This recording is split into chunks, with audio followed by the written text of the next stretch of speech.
We're live? We're live. Okay, welcome to our live class on pruning fruit trees. I'm John, Ollie's behind the camera, and what we're going to do today is prune some of our trees and talk about summer pruning, why we do it. We'll show you some tools that we use, and we'd be more than happy to answer questions as we go or at the end.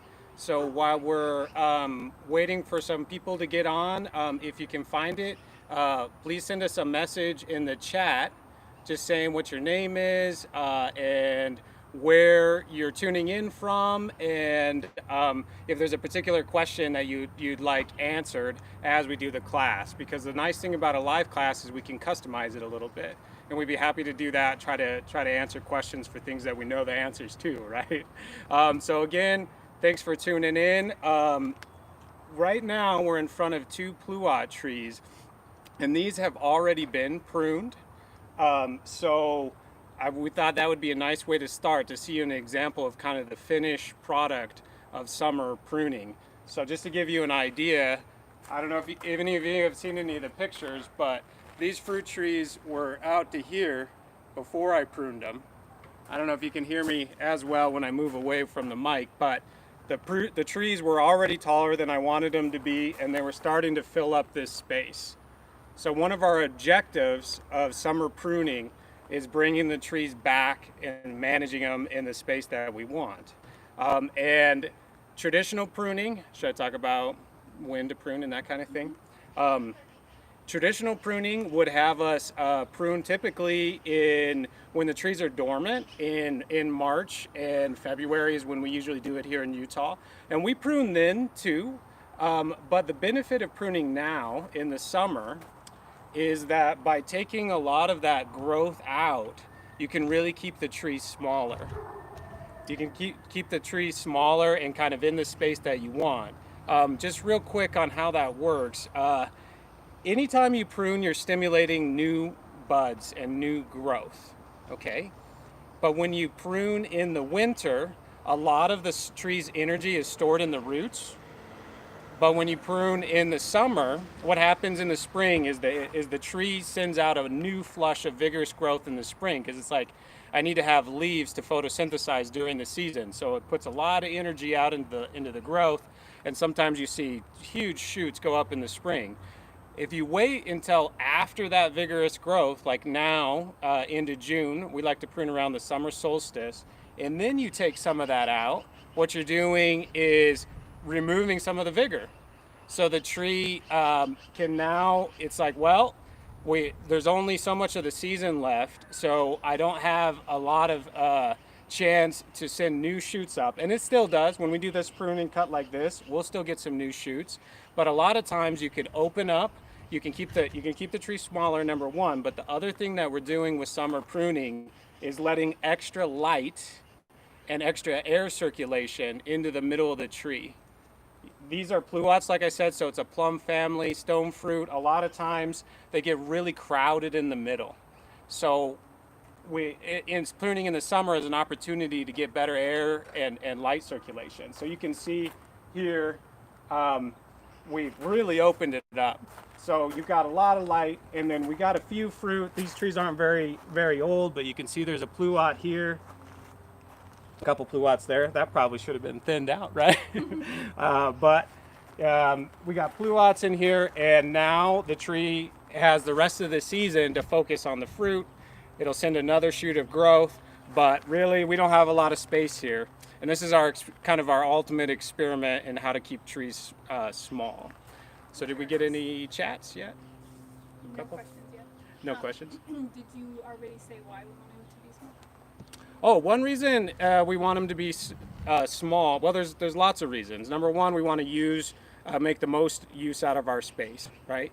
But another reason that we like to keep them small is because we can plant more variety in whatever space we have.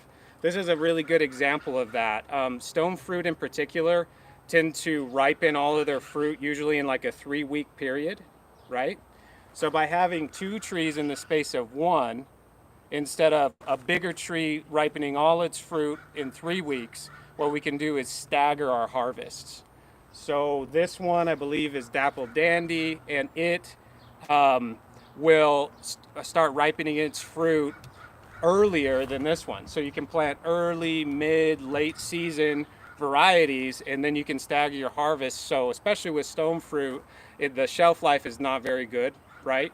So, you know, if you had a ton of fruit all at once, and it's great to make jam with and those kind of things, but you have to do extra work. And the fresh fruit is what we love the most, right? So here now we can pick at least 6, probably up to 8 weeks pluots in the space where we would only be able to pick them for 3 or 4.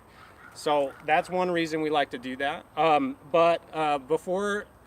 If you're just tuning in, please send us a chat to say where you're tuning in from, and if you have any particular questions for the class. We'll start pruning trees in a minute, but before we do, I also wanted to talk about tools real quick. The tool that I use more than anything else, if you're going to have fruit trees, it really pays to invest in a really good quality hand shears or pruners. These are made by Felco. Corona makes really nice ones, but invest in some good ones that stay sharp longer and last longer. A fruit tree is really kind of a long-term investment, right? You don't want to get fruit until the 3rd year, but really it's years 4 through 10 where you're getting maximum fruit, and you're going to be pruning. We prune at least twice a year for the life of the tree, right? So get some good hand shears. That's the one that I use most. These are loppers. This one's made by Corona. I think it's their Orchard series or something. But honestly, I try to use the loppers less often. Most of the cuts we make with this. And then if you get a really big branch, we got a handsaw, okay? The loppers are a lot faster than a handsaw. But the handsaw, or really the hand pruners, can do a much more precise cut. So we do use the loppers some, but this I use more in the winter. The summer pruning is going to be more about checking back the new growth and opening up the center and taking out new shoots. Okay? Do you want to answer 2 questions? Sure.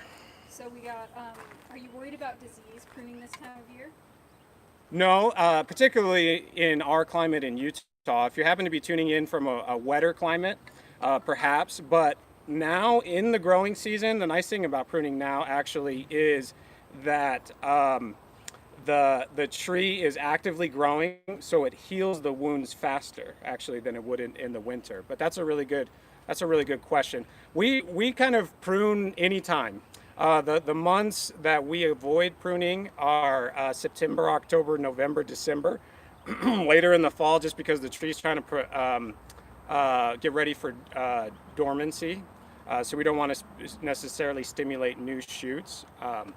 And then the other question? So, and then would that be the same in California? I know here it's very dry. Yeah, in California, it's definitely, you have a dry summer climate also. So I would definitely prune. And a lot of this technique was actually developed in California, the keeping a fruit tree small. Perfect. And then for the size of the area, like how big is that box that we're looking at right here? And how far apart do you think is kind of ideal for doing this method? So this box is 6 feet by 4 feet. And these trees are only 2 feet apart. So that's extreme. This is our experiment. At Dave Wilson Nursery, if you're really interested in this, they have videos too. You can look at that. They've done 18 inches. That might be the max. 2 feet's a little better. But honestly, the ones that I like the most are 5 feet apart. 5 feet apart, it's still pretty close. It doesn't take up a lot of space, but then you have more. It's a lot easier to work the middle in between the trees. Here you can see it gets pretty tight. So we're really pruning these ones hard. Probably, the trees will be fine, but with 5 feet, it's just a little more comfortable. We have some at 4 feet, and that's pretty good too. And pruning a nectarine tree in this method that already has nectarines on it is totally fine, right? It's totally fine. So, and I actually just pruned this nectarine. Do you want to take a quick look at it? Sure. See if let us know if there's any internet trouble. We'll assume it's good, unless you say. This is a heavenly white nectarine, and it's in its 6th year now. It's 6th season. You can see we kept it pretty small. I never like to let them get higher than I can reach. or maybe with a step ladder. So this is kind of, you can see that's as high as I can reach, so that's where I'm pruning it back to. And this has already been pruned for this season. I already pruned it for this season, and it's got nectarines on it, and I may have taken a few off, but really in the summer we're mostly pruning new growth, and that won't have fruit on it because stone fruit, well, nectarines and peaches particularly, they're going to fruit on last year's wood.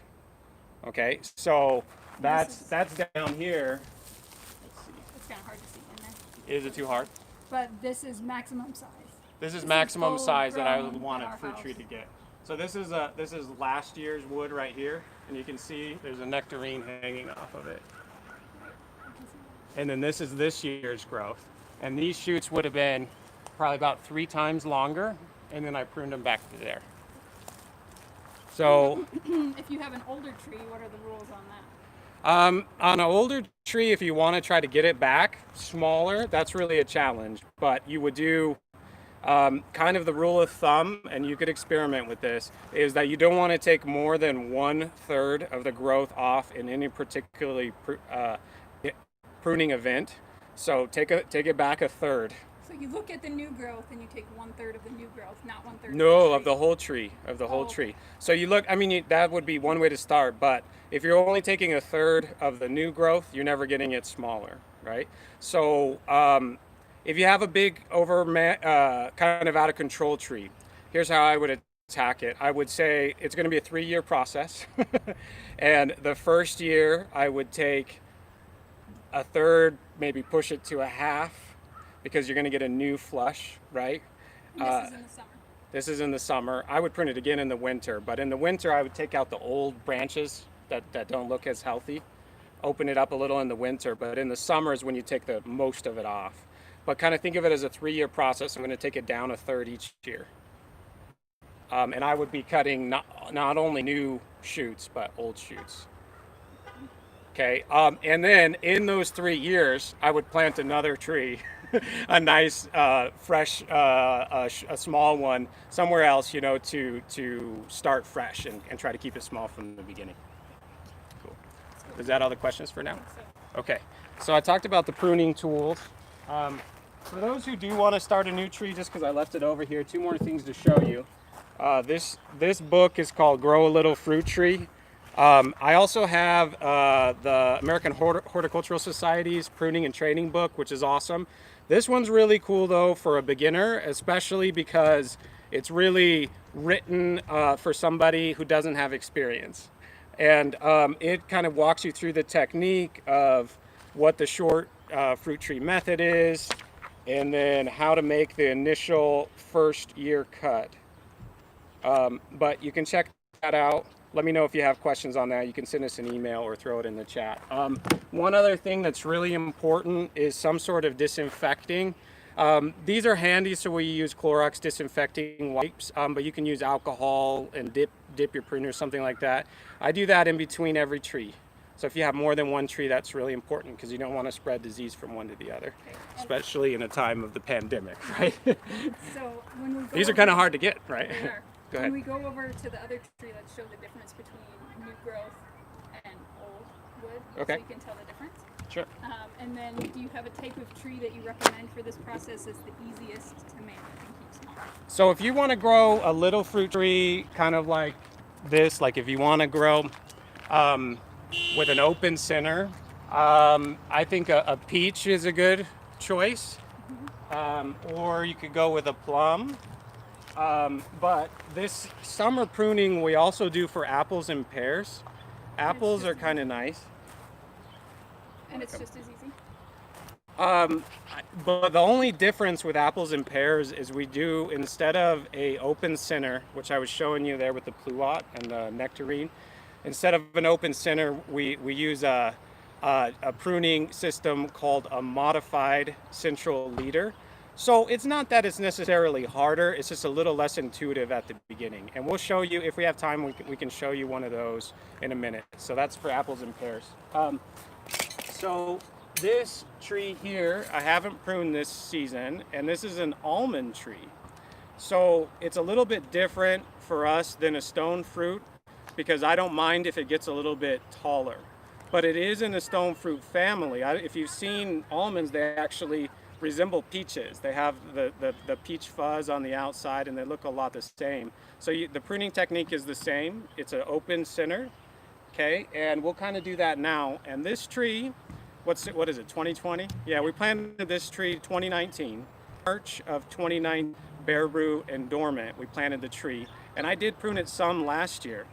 But we wanted to show this one because it's a good example of how you can open the center for, especially in the summer. You can see we've got a lot of growth and it looks really nice, but it's crowded in the middle, right? We're not getting a lot of air and light into the middle here. Okay, so this is gonna be hard with the camera, but we're gonna do our best. But I'll show you kind of some of the cuts I'm gonna make. So this branch here, right, is off of a older wood, and here's the older wood. Can you see that okay? So the kind of greenish looking. This is this year's growth, and this is last year's growth. It's kind of more of a dark brown. And it's thicker. But you can even see on this shoot here, can you get that camera in there? Oh, yeah. So this is last year, and then from the terminal, or like the end of last year, this new growth came out this year. Okay, and like I said, this is a 2-year-old tree. Well, it's a little older, but we planted, it's been in the ground, this is its second growing season.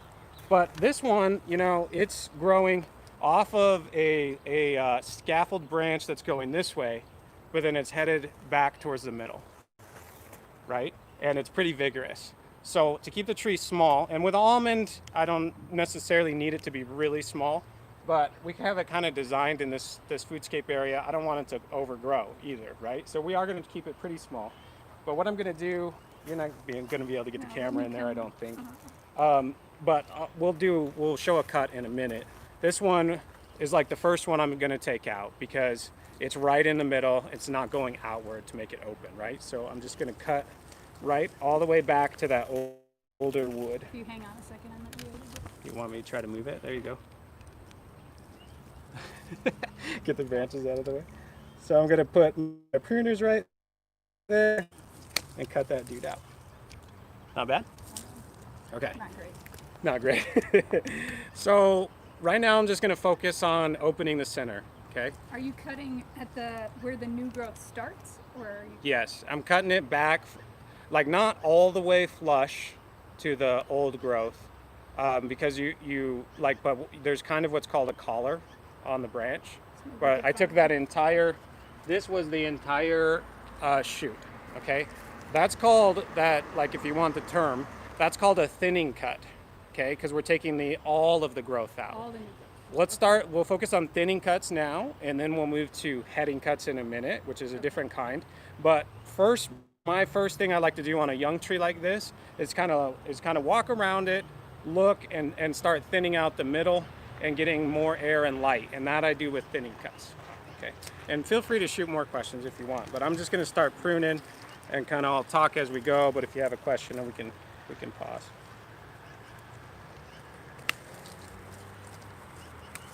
I'm going to take a bunch of the stuff in the middle out. And if it's particularly vigorous, I like to take that out too, because I don't want it to grow, you know, too big too fast. But I mean, like I said, your finished product, what you want is an open center, right? You want air and light to get it down into the middle. And that prevents disease. That prevents disease, helps the fruit ripen because you get more equal photosynthesis on all of the leaves, right? So each leaf is more efficient that way. We do have another question about pruning in the first year. You would prune in the first year, right? Yeah, and actually, if you can hang tight, we'll do a first year tree that we planted this March if we can make it to the backyard. Hopefully the internet will hold up for us. I think it will. Do a little test. So I'm gonna just keep taking these out. But really, even in the first year, it's pretty similar where you're going to want to open up the middle, but you'll see there's lots less. The first year pruning doesn't take very long. It's only like 10 cuts, you know, or even that. This one that we have in the back is going to be about 3 cuts. So how would you define vigorous growth? How do you know what's vigorous and what's not? So that's the length. So you can see this one is about twice as vigorous as this one, because they both came from pretty similar spot. Can you see those okay? So they both are, you know, and this one is, gosh, I'm not good at estimating distance, but that's almost 2 feet, and this one's only 1 foot, not even a foot. So that you'll leave the 1 foot and take out the 2 foot? Yeah, and you know, I kind of like, pruning is one of those things you just keep doing it, keep working it. You're never really done. You just kind of keep working it, and the beauty of it is that it always grows back. So here, I think actually what I'm going to do is keep this one because it's going the right direction. And I'll maybe talk about that in the middle. In a minute. Let me get the middle pruned out a little bit more. So vigor is basically compared to the rest of the tree. Yeah, when I'm saying it's vigorous. It would vary depending on which tree you're looking at. Absolutely. Part of that is because your tree is going to balance out. So if you have a really vigorous shoot, it's going to grow a lot faster. Does Right. summer thinning work for figs? It might depend on where you are. Are you in California or are you in Utah? I don't know if this Or makes somewhere sense else? to say. That's a good question. In Utah, figs are kind of marginal. So we have one as an experiment, but the pruning it would be a lot different in California. I don't have a lot of experience on how to do it. So with figs, I mean, I would still take them back if they're super vigorous in the summer, thin it out, get it some air and stuff. But I'm definitely not an expert on figs just because we haven't been growing them for years. In Utah, a lot of times they die all the way back to the ground, so you don't have to worry about its vigor. Whereas you would want to prune them more in California because they do better. Exactly. So to give you an update, I'm still just taking out all the crowded areas and things that are kind of growing back towards the middle. And the other thing that I'm kind of, since this method is an open center, I'm favoring branches that are going out at about 45 degrees, okay? And those are the strongest branches. So I'll leave more of those. I won't thin those because of, and then also you kind of want to balance the direction they're going in, if that makes sense. So the first year, well, we'll talk about the first year in a minute, but I don't know, let's see. I don't necessarily have to finish the tree on the class if people are ready to move on, but they might want to see kind of what it looks like when we're done. We're taking a lot off, right? We're taking a lot off. You can see this one's going back to the middle. So we're going to take that off. And in fact, you can see that was a thinning cut where I actually cut last year's wood too. So I guess with off the tree, it's really easy to see, right? This is this year's growth and that's last year's growth. Okay. And you can thin last year's growth too. Mostly what I'm thinning is this year's growth. This one doesn't have any fruit on it, or almonds in this case, but okay, but you can see we got a lot more space in the middle. When it gets a little bit older, I don't prune everything that's going back to the middle. Right, like, so say the tree's already this wide, it's okay now to have some going, but you don't want to crowd the middle. You keep the middle open. Does that make sense? Mm-hmm. And this is particularly for stone fruit. Yeah, particularly for stone fruit again. Not the same for apples and pears. Right. It's the same idea for apples and pears, that you want to keep them small, but it's just a little different shape of tree. Yeah, it's a modified central leader, and I don't know if I can multitask, but I'll try. It's a central leader would be a trunk going all the way up, right?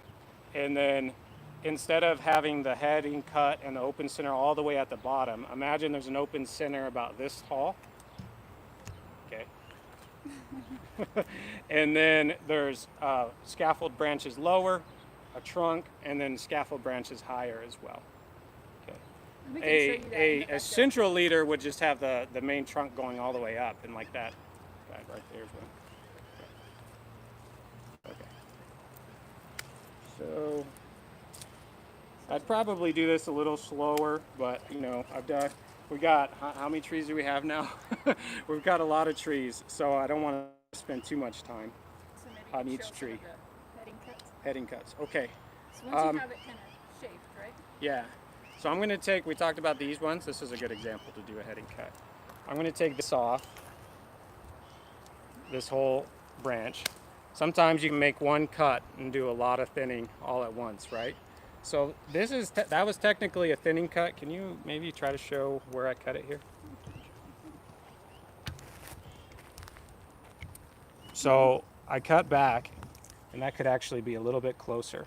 So when you're trying to get the cut in the right place, you want to leave about, I don't know, 1/8 of an inch, okay? Because if you cut further down, you'll damage the tissue and it won't be able to heal, okay? But if you cut it too high, what you'll have is some dieback, because it's too far from the tree and it can't seal over the wound. So this one could probably be a little bit closer. I'm just gonna leave it and see, and then if I see that it's dead, or if there's some dieback, I'll cut it later. It'll probably heal that over actually. Okay, so then now that we're here, let's do a heading cut. I can back up a little, but so the approach, like let's say in the second year, would be to open the center, thin it out, make sure there's good air and light circulation. And then the second step for me, I do them in this order, but you can do it in any order, is to bring back the branching that you want to keep, the new growth that you leave, if that makes sense, okay? So to keep it really small, we're gonna take back 1/2 of the new shoot to 2/3, okay? This is an almond that we don't mind getting a little bit bigger, so I'm only gonna do half. But the reason it's called a heading cut is what happens is when you make the cut, it stimulates. Let's do this one. Let's see. Yeah, okay. So here's a good example. I like to make that cut at an outward facing bud. So this is facing out, right? That's basically a leaf facing out? Yeah, it's a leaf, but there's bud underneath that when I make this cut, it's going to stimulate that bud to put out a new shoot. Okay. And you want it going outwards. And yeah, I'd rather have the shoot going outward, right? Because we're keeping it open in the middle, than going towards the middle. So it's not that we won't have some going to the middle, because we will, but the most vigorous shoot typically is the terminal one, it's called, right? The last one. So the most vigor will be here. And I'd rather have that going this way than into the middle. But really, when I make this heading cut, it's called a heading cut because it's going to cause more branching. Okay, so it'll stimulate that one, but it'll also stimulate the ones behind it. So we'll get some going in the other directions too. But so, this is where it's nice to use precision tool and kind of take your time at the beginning. Once you do them for a while, you don't have to do it really slow, but you do want to try to make a nice cut and leave a little bit above it. And then I'm also going to cut it at an angle, okay, that's going with where the bud is, right? Not too steep, but also if you do it flat, you might have a little bit of dieback, but you just kind of practice and do it. But you're not going to kill the tree. You're not going to kill the tree, yeah. Okay, so I did leave, gosh, I don't know, is that 1/8 of an inch? But that's just where I want it, actually. It could be, no, that's good, and it's a little bit at an angle. It could be at a little bit steeper angle this way, maybe. But the other thing is if it's facing straight up and you have a lot of rain, you don't want moisture sitting on it. So that goes back to the question about disease. Okay, so what I'm going to do then, thin the middle, open it up. There's too much growth in here too, and then make heading cuts for the ones that I'm going to leave. I'm going to take back 1/2 to 2/3. Okay, and if it was a plum, plums are really vigorous. Plums, pluots, in that family, I might prune it harder than I would necessarily a peach. Another thing about this almond, real quick, before we move on to another tree, is it's a dwarf almond. So almonds typically are a lot more vigorous. They're more vigorous than peaches or plums even. And we have an almond that we let get really big because for managing it, it's not that big a deal. It's over there by the house. Yeah, you can see it going up over the house. Not that huge one in the back. So harvest on a peach would be a real pain if it's that big, right? But harvest on an almond, you can shake the tree and the almonds fall off. But with this one, it's a dwarf, and we chose a dwarf for this spot particularly because we don't want too much shade in this area. We like to fit with the design. So should we move back to another tree? Yeah, and while we're walking back there, how many times do you prune in the summer? Just once? So most of the trees, and you try to stay close to me for the mic. Most of the trees we prune just once, and it's right around the summer solstice.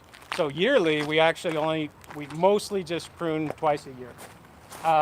Once here in Utah, it'd be March. California, you want to do earlier, but it'd be early March here in Utah. And then here's a grape arbor as we walk by. See the grapes? But we prune when the nice thing about the dormant pruning is you can really see the whole structure. And that's why traditional pruning does it then, right? You can see everything. It's easy. With the leaves in the way, it's a little bit harder to see. But so in the winter is when we do the like structural pruning, it's called. You want to follow me this way or here? Okay. We do make sure you get your scaffold branches where you want them.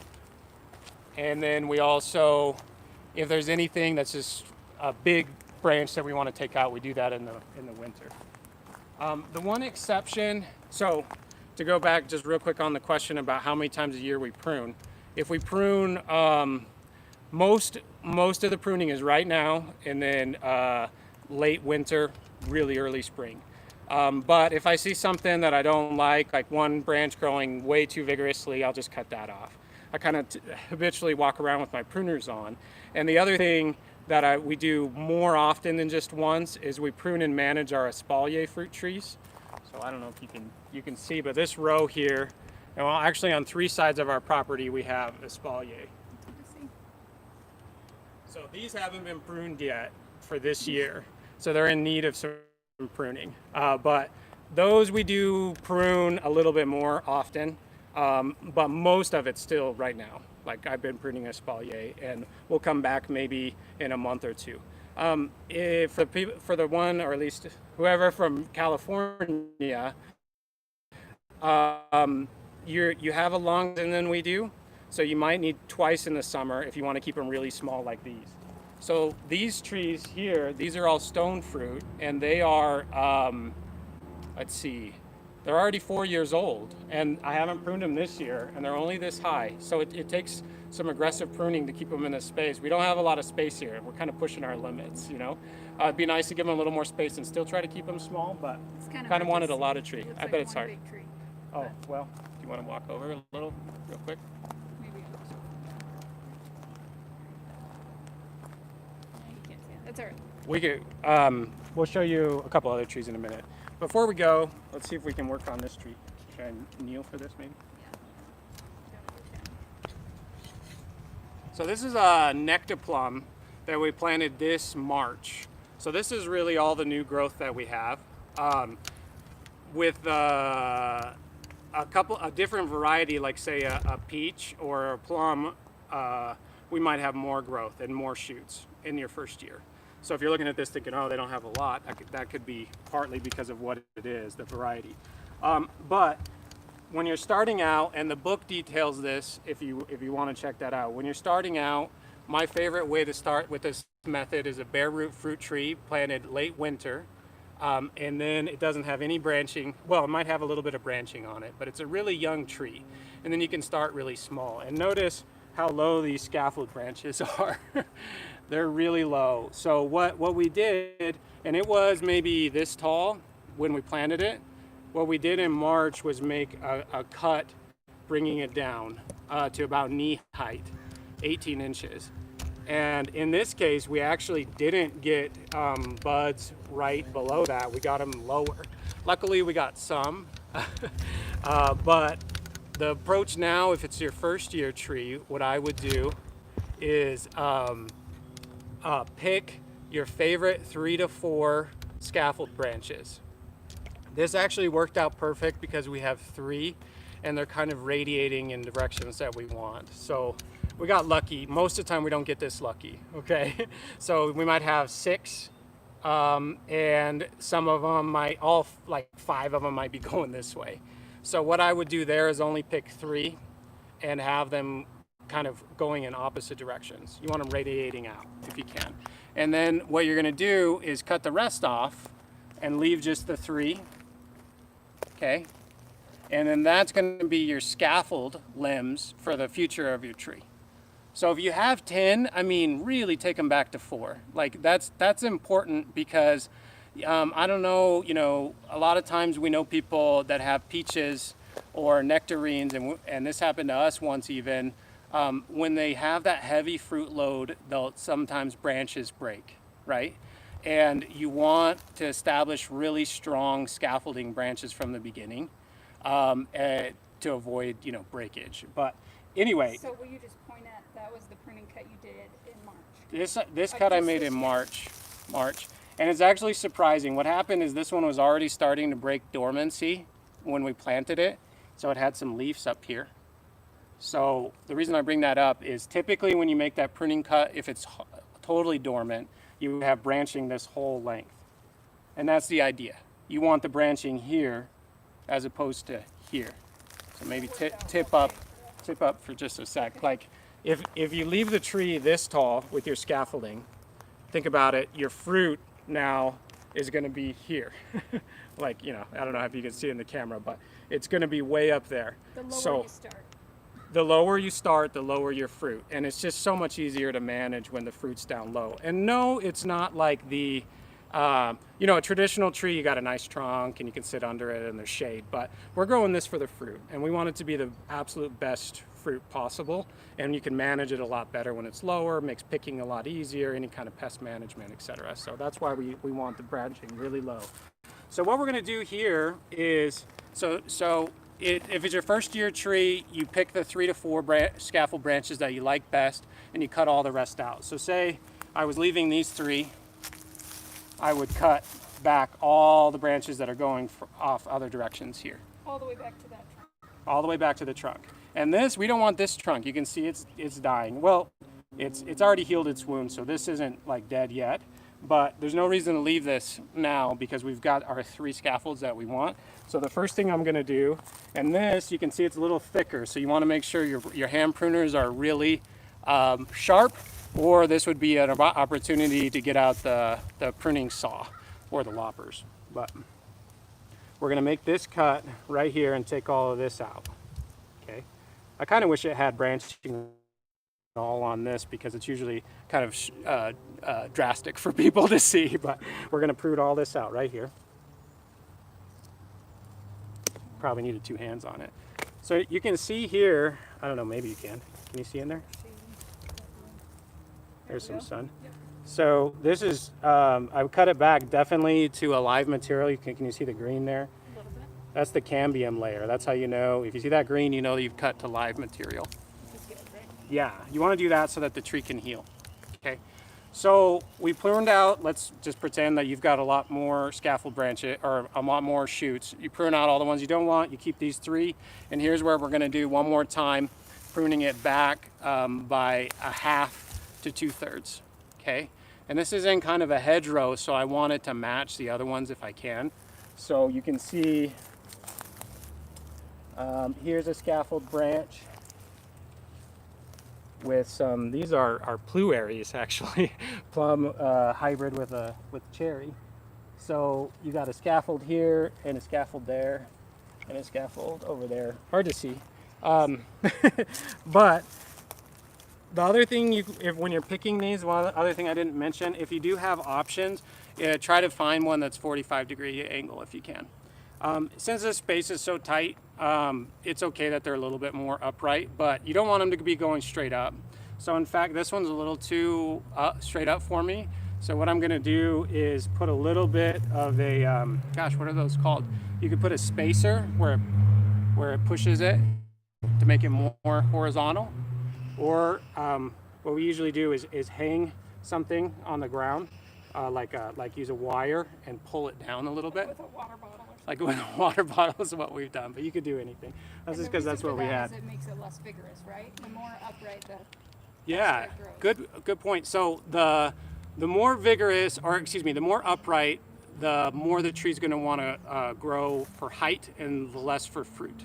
So you'll notice that it's the horizontal branches that typically have more fruit on them. But we don't want it to be too horizontal, or like straight or down. Cut off anything that's going down or completely horizontal because that's going to be weak. So that's why 45 is nice, or 30. Right. Okay. So we're going to make just 3 heading cuts, and we're going to call this tree Okay. good. And then you got a couple questions to answer. So. Okay. So I'm going to find an outward facing bud, Just like we did on the almond tree. just like we did on the almond tree. Okay. And the other thing I'm going to do is try to balance all the growth. You know what? I think we're going to come back even a little bit lower. So I'll do this one.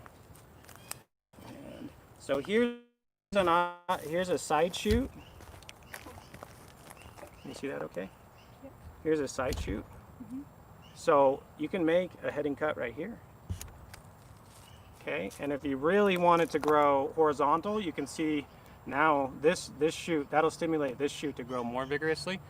And I do have some space here. I'm kind of always thinking about where I have space in my particular design. Like prune kind of with purpose, where you want it to go, where you want it to be, you know?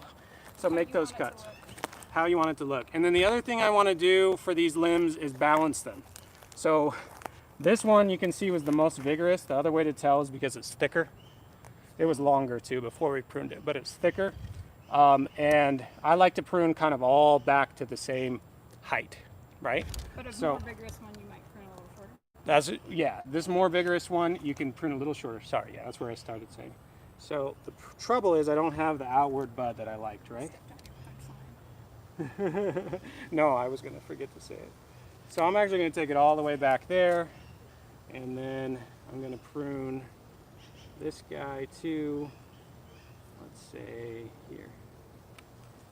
So, you know, I'm sure it's hard with the angle and the camera and everything, but, you know, I kind of see it as I want these all to be about the same height. Now, if I prune this, don't forget if you make a heading cut, it's going to stimulate more shoots. So that's what I did here. So we're going to have more shoots going this way. I'm going to go ahead and leave this one, I think, for now.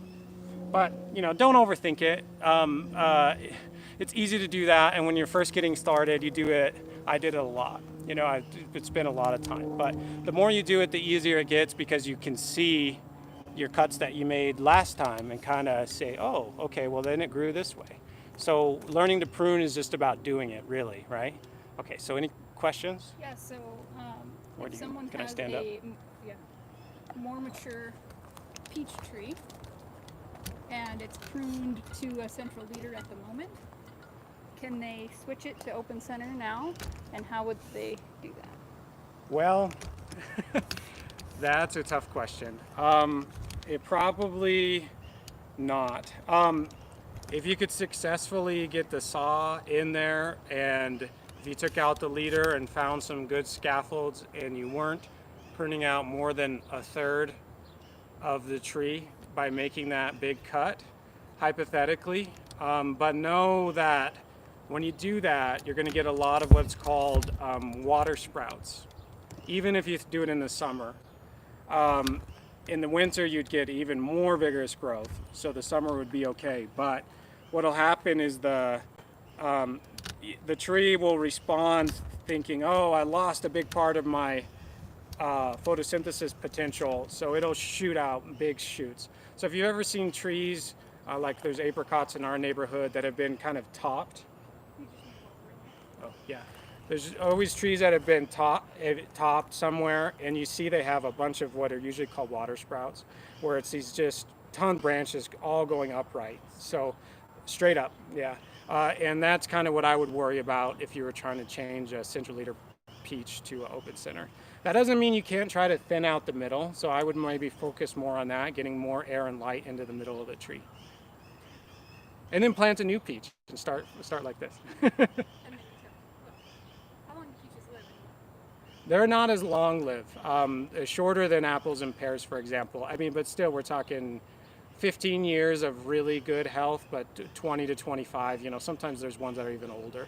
Apricots a little longer, but apples and pears can live a really long time. Go ahead. Next one. In Ogden here, us too. Would you prune a blueberry bush the first year? Bush pruning is kind of a different animal. I would look up recommendations for blueberries, but what we do is more called renewal pruning, where you take out, and you don't really need to prune it the first year or two. I mean, I'd still pay attention to it and see if it needs a little pruning and thinning, if it's really crowded in an area. But for most bushes, you're typically like year 3 or 4, you're taking out some of the oldest wood from the bottom, and that's called renewal pruning, so that it'll stimulate some new growth so you can get more berries and open it up a little. Summer or in the storm? I do it when it's dormant, so March. Yeah. I think you could do it in the summer too. So, and note that the blueberries are going to be tough to grow in our soil. If you haven't heard that already, you probably have. Blueberries really like the acidic soil, right? And it's our soil in Utah or any kind of arid climate is going to be more alkaline. So we grow, we add acid. We do have a couple of blueberries. We add a bunch of acid to it to try to keep it happy. And we had a question a while back here that I didn't see about pretty grapes. And that's going to be pretty much totally different. Yeah, and we have a video on YouTube there. Maybe you saw it. I don't know, but it's what's it called? Growing grapes on a trellis. So it depends on an arbor or a trellis, your technique, but check out that video. If you have more questions about grape pruning, you can send an email. But most of that pruning we do when the grapes are dormant. And just a real quick, in a nutshell, the biggest thing on grapes is that you take a ton of it off, like 90%. Cut it back 90%. And it's not that the grape can't be healthy if you don't do that. It's just that you get much better fruit if you prune it really heavily. And this was just me. Should we show us central? Yeah, let's show the apples and pears real quick. Okay. And you know what we did? We messed up because I wasn't paying attention. I didn't clean my pruners between the almond and the tree. So we're gonna hope the almond's healthy. So these are 6-year-old. This is a 6-year-old pear. Okay, can you see it okay? And me? And just real quick, no worries, we don't mind getting off topic. Yeah, no, not at all. This is a 6-year-old pear. And this is it's actually, I think, a 5-year-old apple. This is a Braeburn apple. So this year's been a really good year for apples and pears in Utah. Not as good for stone fruit. We lost some of our nectarines and peaches, but let me show. This one, I think you can see the modified central leader pretty well. And if you guys feel like you can't see something or want me to move, please tell me. So it's hard for me to tell what you can and can't see. So down lower here, we still have. This one has 4. On the trunk. What's that? You just point right to the trunk. Yeah. Oh, never mind. I can see it well, I think. This is the trunk, okay? But down low, you can notice we still have 4 low scaffold branches.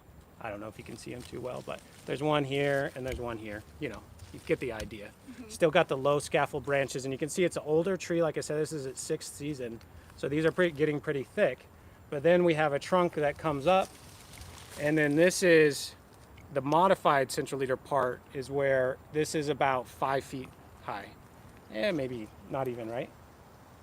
Yeah, I guess I'm up on a hill a little bit, but maybe about 5 feet high. There's a heading cut here, kind of like we did with the, I mean, this is why people like to prune in the winter, because you can see everything a lot easier. But this is where the heading cut was made, and then we've got more limbs here.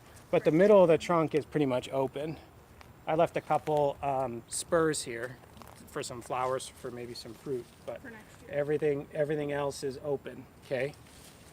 And then, but you can still see with apples and pears, you still want 30 to 45 degree angles for your branching. And one reason we do a modified central leader is apples and pears have a tendency to send up root suckers. So that's the exception when going back to the question about when do you prune. Anytime I see a root sucker or anything dead or diseased, I prune it. Okay, so if you notice, I don't think we have any back here. But like I was saying with apples and pears, they do really have a tendency. We're back. Is there anybody still there? If anybody's still here. The iPad overheated in the sun and shut down. So we're back. Sorry about the interruption. We're back in the shade. if it breaks out again. Luckily, we covered most things and answered most questions. But if you're still there, thanks for hanging in. And if you have more questions, more than happy to answer them. We got one more question. Let me just read it here. Hopefully Alexandra is still on. If I wanted an apple a little bigger, could I do another layer? Oh, like a third set of scaffold? And then cut the out, and then cut to create the outward branches. That might be kind of a fun experiment to try. Alexandra, you said? Let us know if you're still there. But you could try that, or if you wanted to let the apple grow a little bigger, you could still do the modified central leader like this, but just let the scaffold branches go out further. Or, you know, when apples, historically, even orchard management, apples used to be with a central leader that went up and up, and it looked a little bit more like a Christmas tree design, and there was never that heading cut. But now with modern practices where you don't want to have to pick the top of the tree, most of the times they're kept a little bit smaller. And then you could go out instead of up. Right, right. If you did the central leader all the way up. Okay. Anybody else have any questions? There's still people on there. Let us know if you're still there and where you're tuning in from. But, you know, hopefully we answered your questions.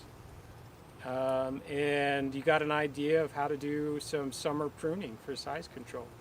And we have a couple other videos if you, right? Yeah, so, you know, for those who are still hanging on, I know we probably lost everybody, but a lot of people, thanks for hanging on if you're still there. But Foodscaping Utah is a nonprofit that helps people get started growing food. If you want to learn more about that, check out foodscapingutah.org. But definitely, I mean, you're on our YouTube channel, so you probably know we have a YouTube channel. We have a video called Summer Pruning that we did a couple years ago, and then you can check out some of the other videos on there as well. We have a lot of videos on espalier fruit trees that people are always really interested in. Yeah. For pruning as well. Got espalier and the grape trellis video if you are interested in grapes. Cool. I don't think anybody has any more questions as far as we can tell. Great. Thanks for tuning in. Sorry about the interruption. Have a great rest of your day, and we'll go ahead and close the class now.